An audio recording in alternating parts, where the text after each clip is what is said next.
Mark Neely, Jr., author of Abraham Lincoln and the Promise of America, and then the big title, The Last Best Hope of Earth. Where's that title come from? Well, it comes from Lincoln's annual message to Congress of December 1862, and it's Lincoln's description in a way of the meaning of the Civil War, that this was being fought for very large stakes for the world and saving republicanism and the Republican model of government, not with a capital R, but with a small r, for the world. And it was, in that way, the last best hope of Earth. What's the focus of this book? Well, I kept the focus on what I call the high road. I felt when I was asked to write this book that Lincoln biography had, in the last 2 decades or so, taken a turn that I thought was unfortunate, and that is with a heavy emphasis and absorption with Abraham Lincoln's private life. Lincoln as a father, Lincoln as a son, Lincoln as a husband. There were many reasons for this, and in some cases good reasons for it. Not so good reason, I think we just emerged from the me decade, and so there's an emphasis on the individual. A better reason, many historians now are interested in the role of women in American history, a whole range of history that's not been chronicled substantially. And so when you put the focus on women in the 19th century, naturally it focuses on home and family. Well, in Lincoln's case, I don't think this works out very well. Abraham Lincoln loved his family, but historians have not found his family particularly lovable. His wife, Mary Todd Lincoln, became eventually, I think, rather grasping and materialistic and complaining. His children, because both Mary, his wife, and Abraham had themselves had not very happy youths. They wanted their children to have happy childhoods. And so, well, they spoiled their children. And so their children, to the degree that we can approach them from the few meager documents available, are not especially attractive. And more important, it seemed to me that when we focus on these things, we are not focusing on what made Lincoln great. And that is essentially the last 5 years of his life, the presidency. You say at one point, if he'd had died in 1860, we might have never heard of him. Well, that's right. Before that, he had a career that, by accident really, is obscure. And the problem there is that Abraham Lincoln, when he first entered on a career in politics, chose to become a member of the Whig Party for deeply principled reasons. But as it turned out in Illinois, this was betting on the wrong horse. Illinois was a Democratic state. The Whig Party, the party Lincoln chose, never could muster enough popularity to elect a senator or a governor.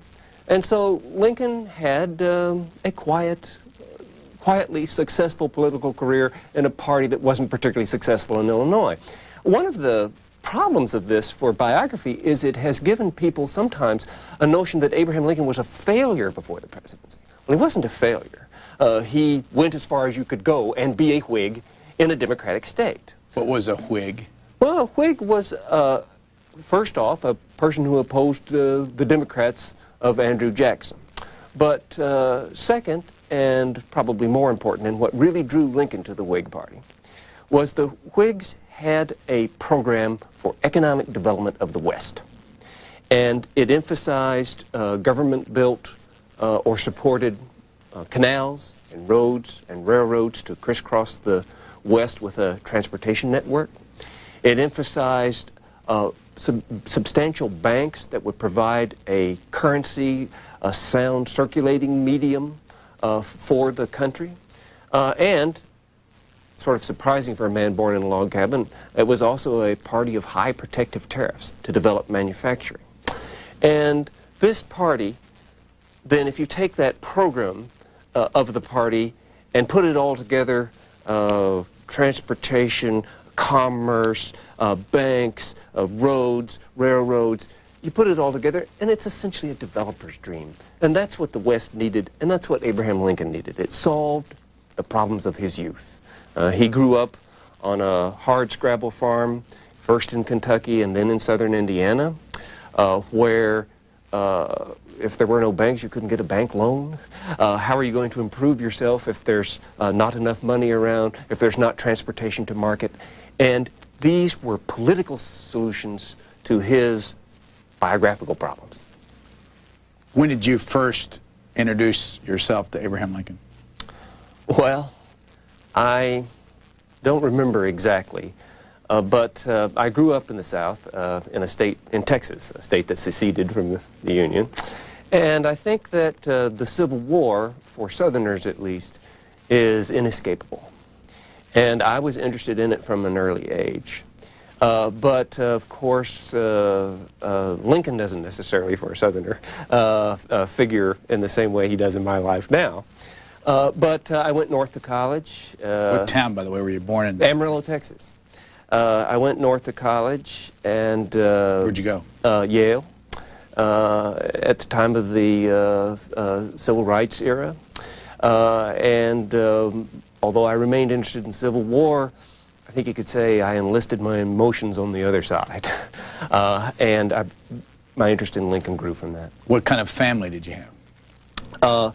Well, not historians. My father was not a college graduate. My mother was.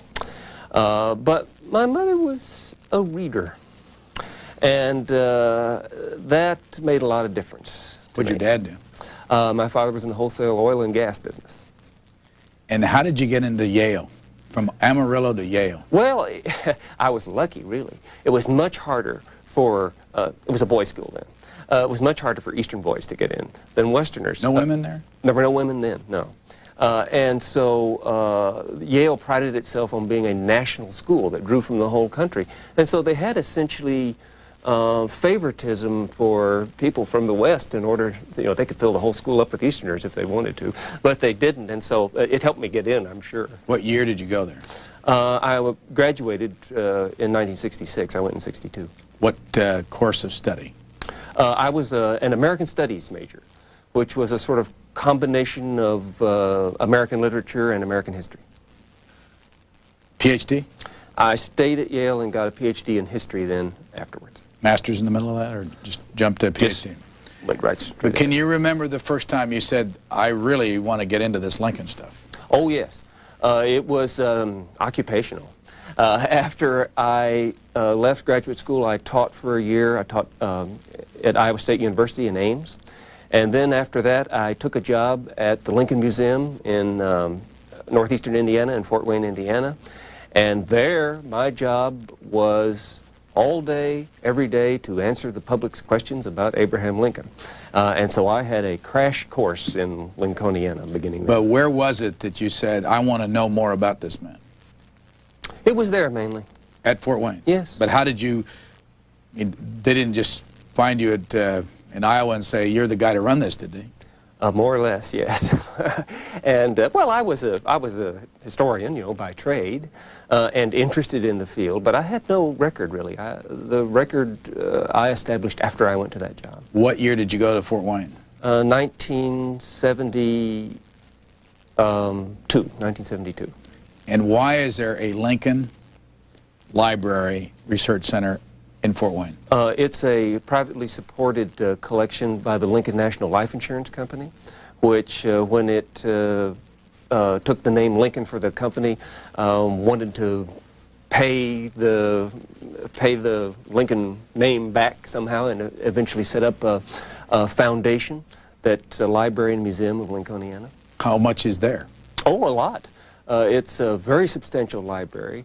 It's a heavily paper-oriented collection. That is books, printed materials, photographs, prints, letters. It also has museum artifacts, but they more naturally come to, well, Washington or Illinois. How does it fit in the Lincoln memorabilia, research libraries nationwide. Where are the other places? Well, there are substantial collections in, of course, Springfield, Illinois, naturally, and here in Washington, D.C., of course. There are collections in surprising places. A very good collection at Brown University, because Abraham Lincoln's, one of Abraham Lincoln's private secretaries, John Hay, was a Brown graduate, and he left great materials there. There's a very good collection at the Huntington Library in San Marino, California, much further west than Lincoln ever got. What's it doing there? Well, it's just a big research library, and they acquired a great Lincoln collection years ago and have kept it up. Now, this book has something to do with Huntington. That's right. Because the Huntington, along with the Illinois State Historical Library in Springfield, decided to put together a very large Lincoln exhibit, which is still running in California. They wanted the exhibit to be accompanied by a book, and this book is the result. On the back of this book is a flag. What's the significance of it? Well, that's a campaign flag. In the 19th century, the American flag is best thought of as a piece of folk art. The flag laws, which rigidly determine how we can deal with the flag now, mostly date from World War I. In the 19th century, the flag was unregulated. There was no standard arrangement for the stars, as you could see from the field of stars. And in political campaigns and rallies, they turned the American flag into a campaign item by sewing the candidates' names on the flag. So here we see Lincoln's name and his vice presidential running mate in 1860, Hannibal Hamlin. Who was Hannibal Hamlin? Hannibal Hamlin was a Republican from Maine, put on the ticket in part to balance it geographically. Lincoln was a Westerner, and they needed a New Englander on the ticket. Also, Abraham Lincoln, as I said previously, was a former Whig. Now, a Republican, of course, a former Whig, but the party was made up of people who were former Whigs and former Democrats. It was a truly new party, and so they needed a former Democrat as well, and Hannibal Hamlin fit that, too. Where are you now? I teach at St. Louis University. Why did you leave Fort Wayne? Well, I had worked there for 20 years, and I had begun in university teaching, and I felt that I had, I hadn't been in exile. I had learned some things, and I wanted to go back and try to teach them. Now, in this book, The Last Best Hope of Earth, anything new in here? In this, there's really very little in this. If you think of something new as like a new letter, there hasn't been anything new in the Lincoln field in 50 years or more. That is to say, something that would significantly alter the historical landscape. No one has discovered a letter that shows that, Abraham Lincoln was secretly dealing for a separate peace with Jefferson Davis. I mean, something that would really change the historical record. The record has been substantially there for historians to deal with from 1947 on. Now, I say 1947 because that's the time when the Library of Congress opened a giant collection of Lincoln papers. And once they had done that, we've all had the record for us. So in that sense, there's nothing new. I would like to think that there's a fresh outlook on Lincoln in the book. But one is not going to discover new facts about his life in the book. How does he, in the course of history, where does he fit in persons that have been written about? How much has been written about him, say, compared to all the others? Oh, well, more about him than certainly any other Western secular figure except maybe Shakespeare. There's a lot on Shakespeare. But at any rate, by far the most written about American. Does he sell? Oh, I think he sells, yes. It is something of a myth that any book with Lincoln in the title will sell. I know a lot of people who write Lincoln books, and we all know what the sales figures are. But Lincoln does sell, sure. Is there any way to quantify how many people in the country pay attention to Abraham Lincoln? Is there clubs? Are there, that kind of thing? Oh, sure. There are clubs. There are Lincoln groups. There are Civil War roundtables. where the member's interest is mainly in the Civil War, but frequently laps over into Lincoln as well. But a poll, a survey, I mean, any kind of very accurate quantified information I don't think is available. Let's go through the details. Started in the beginning. He was born what year, and who were his parents? Lincoln was born in 1809 in Kentucky. Where? Well, in Hodgenville, Kentucky, near Hodgenville, Kentucky. His father was named Thomas, and his mother was named Nancy Hanks Lincoln. His mother was illiterate. His father could, as Abraham said later in his life, bunglingly sign his own name, but was otherwise illiterate.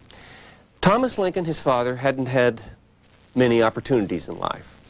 Abraham Lincoln's grandfather, after whom he was named, Thomas Lincoln's father, Abraham, had been killed by Indians while settling a farm in Kentucky, and that left him without many opportunities in life. Even so, he managed to buy, with cash, 3 different farms in Kentucky and was attempting to better himself, but he became the victim of the system. And the system was a very bad land title system. They didn't have title insurance in those days, and so when you bought a piece of land in Kentucky, as Abraham Lincoln's father did, essentially you didn't know what you were getting. Kentucky was a crazy quilt of overlapping land claims. The claims were, you were responsible for the survey yourself. The survey was conducted by the system of meets and bounds, so that the boundaries of these farms would be described in the documentary record as trees and rocks and streams, all features of the landscape that move. And so most of the pieces of land in Kentucky had disputed title.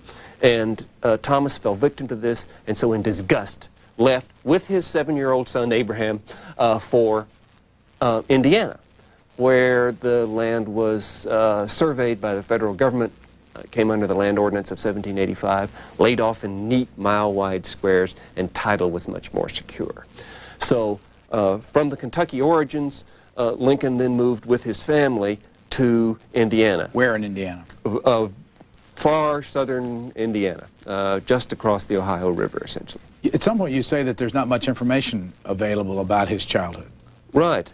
Well, no one knew Abraham Lincoln was going to grow up to be President of the United States, so there's no one around taking notes on his childhood development. And we wouldn't know anything about it at all because Lincoln was a modest man. And he didn't write an autobiography. He didn't keep a diary. He was a genuinely modest man, in fact, a little secretive, in fact, about his past. But we do know something about those early years because once he became famous, after his assassination, his former law partner, William Herndon, conducted what we would call an oral history. He went and interviewed either in person or by letter old settlers in Indiana and Illinois who had known Lincoln when he was a youth. And those reminiscences tell us what we know about the early years of Lincoln's life substantially. They are fraught with great difficulties in use. As you can imagine, if someone came to interview you and you'd grown up with Abraham Lincoln, and someone asked you and said, "Did you know Abraham Lincoln?" You'd say, "Sure, taught him everything he knew." I mean, they tend to exaggerate the person's role in Lincoln's life. And they're not altogether trustworthy, but they tell us something. How long did he live in Indiana? 14 years. Left the state when he was 21. When did his mother die? Well, his mother died when he was 9 years old. And within a year, his father remarried a widow named Sarah Bush Johnston Lincoln. And she proved to be a wonderful mother. No one, in fact, that I know of, in the many books written on Lincoln, no one ever says an unkind word about Sarah Bush Johnston. She was a wonderful mother. How many brothers and sisters did he have?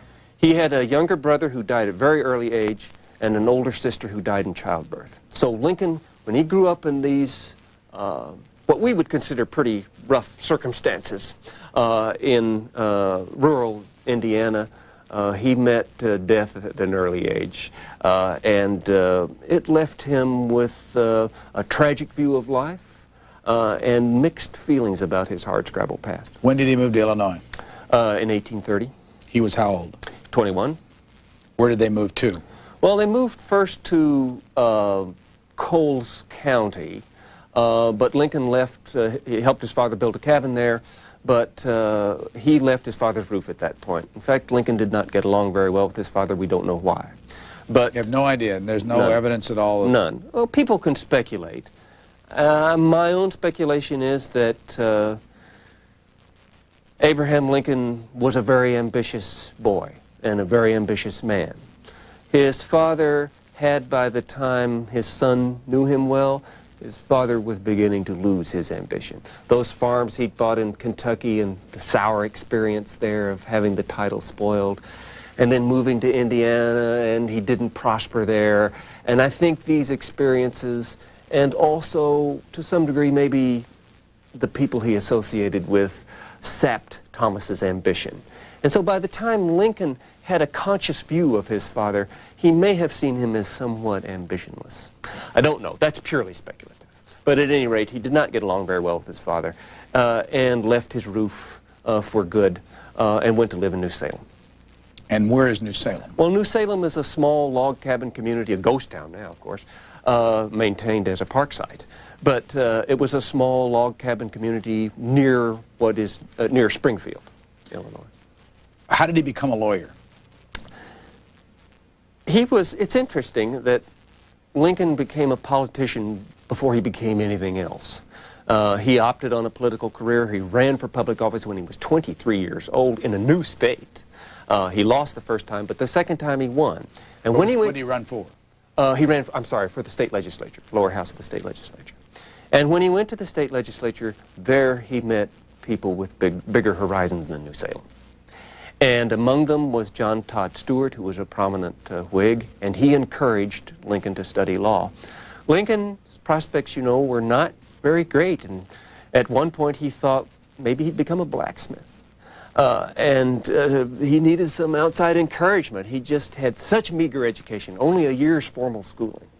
Didn't learn polished grammar until after he was 21 years old. Didn't learn plain geometry until he was 40.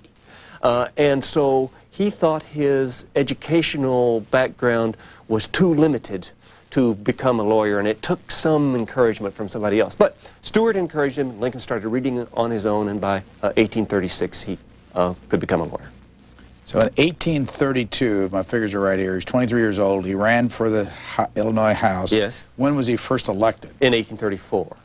So that would have made him 25. Mm-hmm. And he was a Whig at that point. And so we're up to 1835. Trying to put it in context, he lived at 1865. Mm-hmm. How many times did he serve in the Illinois legislature? He served 4 terms in the Illinois legislature. Then there was a brief period in which he doesn't hold public office, but he's basically angling to get to be congressman from his district. Then in 1846, he's elected to the United States Congress. He serves 1 term in that Congress from 1847 to 1849, the only national office he held before becoming president. One of the interesting things you point out in the book, and I just never had seen this before, is that in those days, elections weren't held across the country at the same time. Oh, yes. And that's, how long did that go on in our history? Well, until after the Civil War, until after Lincoln's era. And it's very important. I think one of the things I wanted to get across in this book, I wanted to try to recapture, since politics were so important to Lincoln, I wanted to get across to the reader, if I could, the very different nature of the political system in Lincoln's time.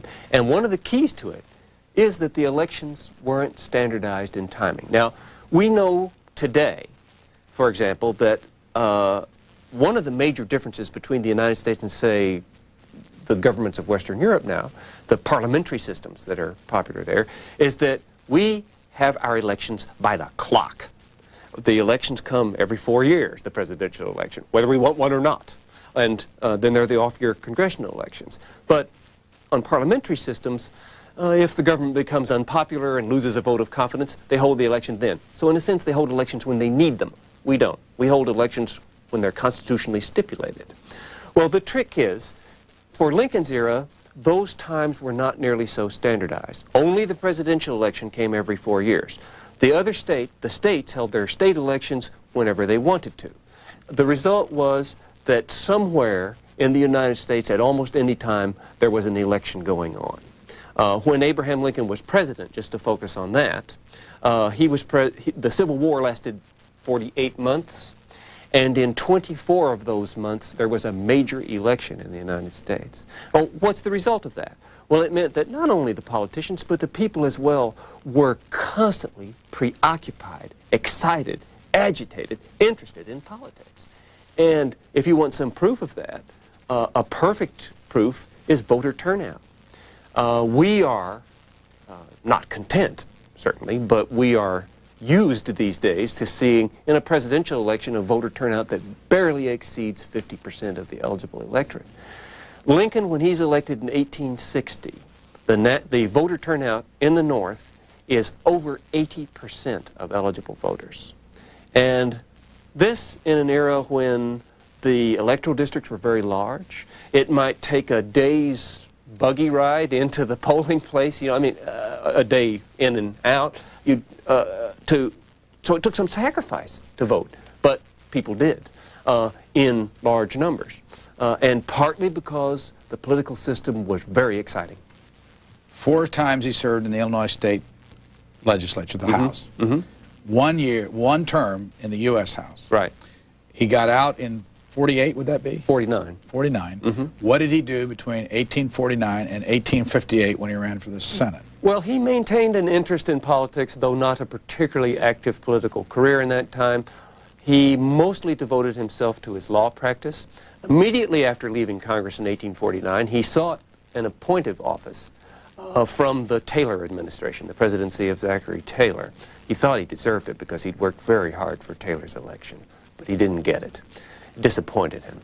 He went home to Springfield and devoted himself more diligently than ever to his law practice, and it's conceivable that he might have left politics had there not been a very big development in 1854, and that was the Kansas-Nebraska Act. In Springfield, Illinois, you have this house. When did he first move into it? He moved into the house in, you know, I can't remember exactly. It's early in the 1850s, I think. No, he adds to it in the 1850s. He moves into the house in the 1840s. I can't remember the exact date. When did he marry? He married in November 1842. Who did he marry? He married Mary Todd Lincoln, also a Kentuckian, but who came from a much more privileged background. Well educated, for you know, women did not have many educational opportunities, especially west of the Appalachians. She had been to finishing school. She spoke French fluently. She had an extraordinary interest in politics for a woman in the era, and she was for Abraham Lincoln quite a catch. How did he meet her? I'm not sure. She of course moved in the most exalted social circles in Springfield. She had gone there to live with her sister, who was married and living in Springfield. And so they met in the sort of political society of Springfield, probably at a social occasion. This picture we were just showing you, can you remember how old she was then? She's 44 in that picture, I think. How many children did they have? They had 4 children, and they're, of course, one of the very sad stories. They were all boys, and only one, Robert Todd Lincoln, lived to a ripe old age. He didn't die until 1926. But the other 3 boys died at early ages, 4, 11, 18. Why are the 3 boys you just named buried in Springfield with Mary Todd Lincoln and Abraham Lincoln, and Robert Todd Lincoln and his son Abraham Lincoln II buried out here at Arlington National Cemetery? Well, I don't know for sure. I don't think anybody knows for sure. But Robert, the first and eldest son, in later years had considerable difficulties with his mother when she was a widow. And in fact, 10 years after the Civil War was over, he played a role in having her committed briefly to a private asylum as a mental patient. She was there for about 4 months. And this put some distance between him and the rest of the family. So why Robert would mark his space off from the rest of the family space in this way, I couldn't say for sure, but he clearly has some differences, particularly with his mother afterward. And, well, you know, Abraham Lincoln had differences from his father, Thomas, and who knows exactly. You talk about a potential duel in Abraham Lincoln's life. And what was a duel? Well, this typically in 19th century America, people got so excited about politics that by the time elections rolled around, there were often scuffles in the streets, canings of newspaper editors who had printed some calumny about a politician, and so a little violence at the polls sometimes. And so when the political campaigns got very heated and bad words were spoken, sometimes a politician would challenge another politician to a duel. Lincoln was challenged to a duel by a Democratic politician named James Shields, and it's a very interesting event in Lincoln's life. Lincoln avoided fighting the duel. That tells you something about him that's important, and that is that he was to some degree a little exempt from the rougher standards of masculine behavior in 19th century America. He didn't like to hunt. He was not a violent man. Although a good wrestler, he didn't have a vengeful nature, and he wasn't about to fight a duel. So, being the challenged party, it was his privilege, of course, to stipulate the weapons. So Lincoln stipulated that they would fight with large cavalry broadswords. And with these heavy swords, a plank was to be placed on the ground over which neither party could cross, and they were to duel with these swords on either side of this plank.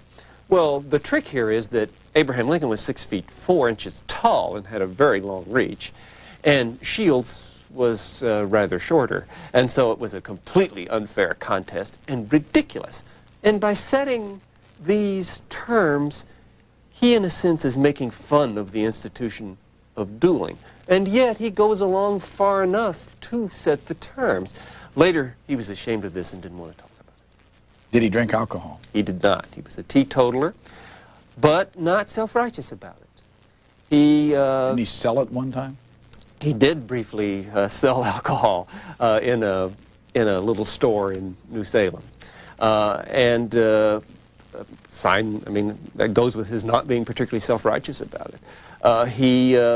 But he was himself a teetotaler. He smoked? He did not use tobacco, which was very unusual in those days. And again here, a little bit of an unappreciated advantage that Abraham Lincoln had. He avoided what we now call diseases of choice. He didn't probably know he was doing it, but by avoiding alcohol and by avoiding smoking, he helped his physical constitution. He had fabulous health. And that's a real advantage in a president, because as president, he had a grueling schedule. Worked essentially from 7 in the morning until 11 at night, and he did not have, you know, there was no Kennebunkport, no Rancho Mirage, no Camp David, no vacations. He worked almost every day he was president. He worked on Christmas Day. He had a major cabinet meeting in December 1861 on a diplomatic crisis on Christmas Day. He worked on New Year's Day, which was a traditional day for a White House open house, and you would shake the hands of thousands of people. He worked every day of the year, no vacations, a grueling schedule, and having good health gave him a big advantage. Was he religious? He Well, he may have been religious. He was not conventionally and outwardly religious. That is to say, he was not a formal member of any church. He went to church. He rented a pew. He, of course, invoked the divinity in his speeches. But what his private religious views are, we don't know. And this is typical of Abraham Lincoln's what I would call his biographical inaccessibility. On these personal and private things, we will never know because he didn't tell. Where do you come down on the Anne Rutledge question? And who was she? Well, Anne Rutledge was Abraham Lincoln's, the young woman in whom he was first interested, a young woman who lived in New Salem, Illinois. New Salem, Illinois. What age? In her 20s, in the early 20s. Lincoln apparently courted her, and she died tragically at a very early age. And this saddened him greatly. End of story. That's all we know about it. He was not long afterwards courting another person. So I think that the idea that this somehow altered his life forever after has got to be exaggerated. I think that, you know, he had some considerable familiarity with early death in his own family. A younger brother, an older sister in childbirth. His mother had died. People on the frontier knew about death. And so I don't think, whatever his relationship with Anne Rutledge, I don't think it had as profound an effect as some sentimentalists in the past have thought. Do I think she existed and that they had a relationship? Yeah. Do you ever get in an argument about Lincoln? Oh, yeah. I mean, when would we find you in a room with other academics or anybody where you're really going at it over Abraham Lincoln, and what would the subject be? Well, be any number of subjects. Pick one. I mean, pick the best one. The one that you feel the strongest about. The one that I feel the strongest about would be weighing the relative importance of ambition and political principle in his life. And where do you draw the line in Lincoln's life between ambition to gain office from wanting to put political principles in place to make the republic better? You can get historians going on that just about any day. If you were to rate him, 10 being the best score you could give a politician, a president, or whatever, where would you put Abraham Lincoln in your personal mind? Greatest president, greatest politician. And ever? Ever. That's why all of us write about him. But do you find people that write about him that think he was not nearly as great as you say he was? Nobody says he wasn't a great politician. Nobody? Nobody. Even his enemies say he was a great politician. Does he have an enemy in the academic world? Not many, no. What would Frederick Douglass say about him if he were here? Well, Frederick Douglass, the great black abolitionist of Lincoln's day, of course, knew Lincoln personally. And after Lincoln's death, he gave what I think is the greatest single speech on Lincoln ever given at the dedication of a Freedman's Monument to the Emancipator. It's over here in Washington. Yes. Lincoln Park. And so Douglass stood there on this solemn occasion, and I can't imagine what it was like. But he certainly didn't do what people expected. Here was a monument built with the pennies raised from freed slaves to a substantial degree. And Frederick Douglass gives the dedication speech and says, "We were only Lincoln's stepchildren." The white people in America were his children. We, the black people, were only his stepchildren. And what he did as president, he considered the Union first and my race second. And yet, what he said about Lincoln personally, he knew Lincoln personally, was quite different. That when he dealt with him personally, he had no sense that Lincoln was conscious of his race at all, that he treated him like any other man. And he clearly liked and admired him. But he saw the Lincoln administration from the slave's perspective, and he would like to have seen him move faster. But you could not find anywhere in literature somebody that just said, this guy isn't anything close to what you all think he was. Oh, you could, certainly. Angry Southerners after the war. But he'd have to go back to after the war. You can't find anybody it's very well, it's very difficult. The poet Edgar Lee Masters did not like Lincoln and wrote a very hostile book about him. But Lincoln gets very good press. And I'll tell you, I think why. He was a wartime president and had many bitter critics. He was involved in the race issue, which was even more explosive then than now, and also gave him many bitter critics, black and white. But, and this is an irony, in 1865, of course, at the height of his powers, just as the Civil War was ending, Abraham Lincoln was murdered. And overnight, he became a martyr to freedom. And that had the effect of immediately silencing the critics. And to a substantial degree, they've not been heard ever since. 20 years you spent at the Lincoln Museum in Fort Wayne. During that time, did you travel to the places where Abraham Lincoln was born? And oh, sure. And how have we done as a country in preserving those places? And where do you go? If you wanted to pick the half dozen places to go to be close to where Abraham Lincoln was, where would you go? Well, I would go first to Springfield. The Springfield sites, there are a number of great sites there.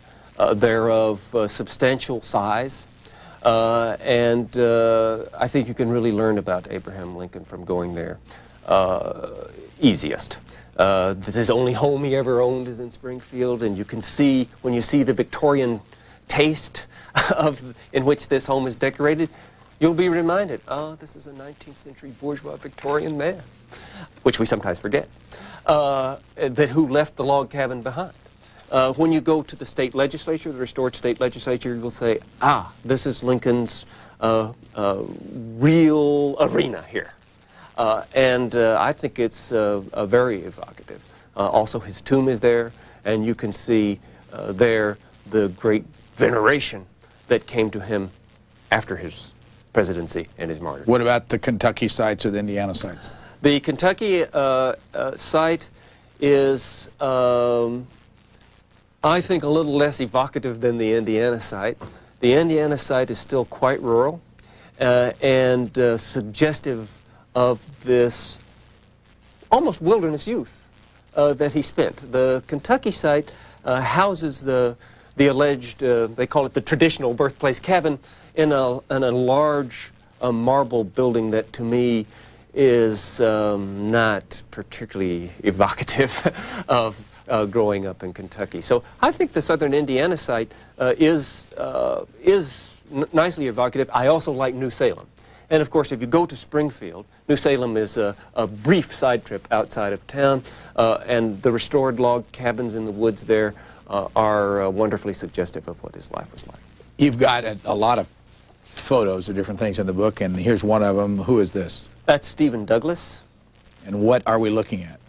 It's a life mask.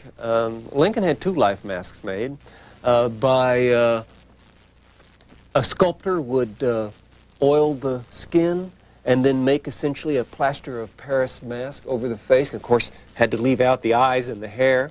And then in Lincoln's case, which one is this one? That was made by the sculptor Clark Mills, and afterwards he added the beard and the top of the head. Where is this? Well, there are a number of copies of it around, so you can see copies of the Mills mask in various places. That's from the exhibit in California, that particular copy of it. Back to Stephen A. Douglas. Who was he? Well, Stephen Douglas was one of Lincoln's principal political rivals, and of course his opponent in the famous 1858 Senate campaign and in the Lincoln-Douglas debates. You call them the most famous examples of political debate in American history. Yes, they certainly are. They are remembered every time we have a presidential campaign today. When the debates are, when we have debates as a part of the campaign, I think one is always hoping that it will somehow rise to the level of the Lincoln-Douglas debates, or the level of the Lincoln-Douglas debates in myth, anyhow. Why do you say myth? Well, they were part of the rough and tumble of 19th century American politics. Each was trying to gain an advantage over the other in order to win the election. And so the debates are not philosophical discussions of political principles. They are not glosses on the Constitution.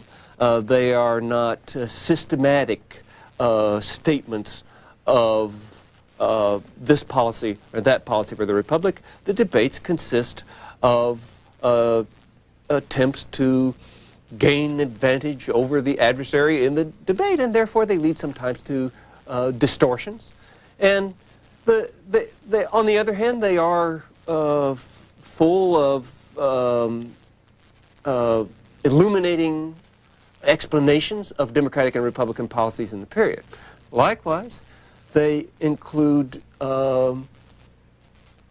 conspiracy charges that were false against the other party in the debates. And so, like all of these speeches from political forums, they have to be dealt with skepticism. You reprint something that almost every book on Abraham Lincoln seems to pull out from the Charleston debate. You quote Abraham Lincoln as saying, "I am not, nor ever have been, in favor of bringing about in any way the social and political equality of the white and black races. That I am not, nor ever have been, in favor of making voters or jurors of Negroes, nor of qualifying them to hold office, nor to intermarry with white people. And I will say in addition to this that there is a physical difference between the white and black races which I believe will forever forbid the two races living together on terms of social and political equality." How does that track with being the greatest politician in history, having that kind of an attitude toward the other race? Well, Lincoln was not a racial equalitarian. That is, he did not believe in the doctrine of racial equality that would measure up to the standards of the 1990s, and that disappoints us. But I think the key, in part, lies not only to the assumptions, the racial assumptions of his era, but to the politics of the era. And to understand that statement, you need to understand two critical things. One, it was an answer to Stephen Douglas and the Democrats. In other words, Lincoln would rather not have talked about race at all. But when forced, he would say some things like that. Second, and even more important, you've got to understand the political effect of the racial assumptions. Now, Illinois is a perfect example. Illinois was free territory. There was no slavery in Illinois, of course. And yet, in 1831, which is just after Abraham Lincoln has moved to the state, the Illinois state legislature passed a law which required a free black person who wanted to enter the state to settle to post a $1,000 bond guaranteeing his good behavior while in the state. Well, Lincoln himself made $150 a year at that time, and no black person could post a $1,000 bond, and it was effectively exclusion from the state. And later, Illinois made it even clearer.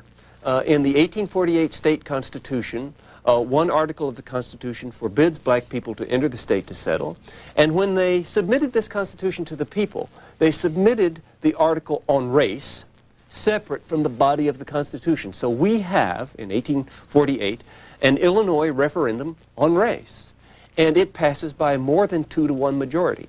In Lincoln's county, his home county, Sangamon County, it passes by more than 3-to-1 majority. Now that is the common denominator of racial opinion, and Lincoln has to deal with that realistically. Whatever his personal racial views, he cannot ignore those white racial views as registered there. He cannot move too fast.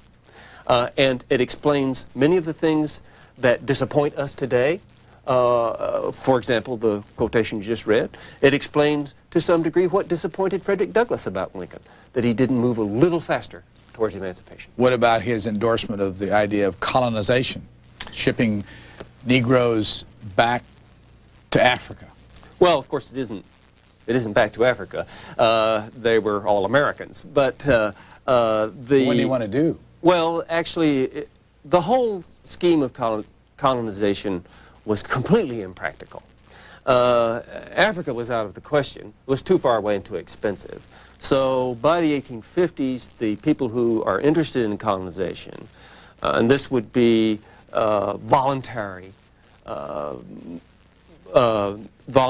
movement to Latin American countries is what they were thinking about. And even so, it was much too expensive to export even the natural increase of population, let alone the bulk of the slave population. Now, Lincoln's interest in this is problematic. There's no doubt about it. Colonization is what we would say today a profoundly racist idea. The idea behind colonization, and I think you have to face it squarely, is this: if that America cannot be a biracial country. If black people are going to be free, they cannot be in America. And Lincoln is interested in this idea from at least the early 1850s until 1862. After that, he never mentions, after he announces the Emancipation Proclamation, he never mentions colonization in public again. And after 1864, he's dropped the idea. And here, the key idea is that Abraham Lincoln changed his mind about things. He grew. And on this score, what did he... I like to test politicians not by what they say, but by what they do. And what did he do that guaranteed a biracial future for America? Well, in 1863, he accepted black people into the Union armies. And everybody knew that you could not ask a man to fight for his country and then say, oh, I'm sorry, this isn't your country any longer. That was a step that guaranteed America's biracial future, and Lincoln did it. And so he just changed between 1858 and 1863. Is this your first book? No, it's not. Are there other Abraham Lincoln books? Yes, yes. What were the subjects? Well, the first book I wrote about Lincoln was called the Abraham Lincoln Encyclopedia, and had several hundred entries on Lincoln, you know, Emancipation Proclamation, Gettysburg Address, and those things, and brief articles on it. Then I have written a book about Mary Todd Lincoln's insanity trial with a co-author, Gerald McMurtry, who's now deceased. I have written with Harold Holzer, who's one of your previous guests here. Harold Holzer and Gabor Bord and I have collaborated on books about popular lithographs of Lincoln. Most recently, I wrote a book called The Fate of Liberty, Abraham Lincoln and Civil Liberties, which is about civil liberties in the North during the Civil War. By the way, where do you come down on the photograph and whether or not Harold Holzer's article about I don't know, you had a photograph out in Fort Wayne, it was 1937? I mean, 1837, was that or he was 37 years old was the first? Yes, you're right. He's 37 years old. 37 be a little, they don't have the daguerreotypes quite yet. But you had the photograph, was that the original photograph you had in Fort Wayne? No, the earliest photograph is here in Washington. It's a daguerreotype. There is a large photographic collection in Fort Wayne, but we don't have any photographs, didn't have any photographs there until 1857 was the earliest version there. Now, where do you come down on Harold Holzer's article and the theory of the new photograph? I haven't seen the photograph, and I wouldn't say without seeing it in person. You were at Fort Wayne at the Lincoln Library. What would, at the Lincoln Research Center, what did you call it? Museum or? The Lincoln Museum. It's okay. What is there that people can see that they can't see anywhere else? Well, there are, of course, any manuscript. There's only one copy of, so any manuscript that these institutions have. What was your favorite thing? Oh, my favorite thing? This shows you my taste in Lincolniana, I guess. My favorite thing was the letter that Abraham Lincoln wrote to General Sherman, General William T. Sherman, during the Civil War. Sherman was busy. He was getting ready he had just captured Atlanta and was getting ready to march to the sea. But it was a presidential election year, 1864, and in those days they didn't have absentee voting. And so in many of the states, the soldiers, who were many of them eligible to vote, would be campaigning in the South and couldn't vote at home. And so Lincoln wrote a letter to General Sherman asking him, since there was a very tight state election in Indiana, to furlough as many soldiers as he could to vote in the state election in Indiana. And he said it wasn't an order. Lincoln was the commander-in-chief, but he didn't order him to do it. But he said, you know, it's important to the Army that the Republicans win this election. Well, Sherman didn't like politicians. And you say he hated politics. Yeah, Sherman hated politicians and politics. And he wasn't very cooperative. But it's wonderfully illuminating about Abraham Lincoln's abilities and character.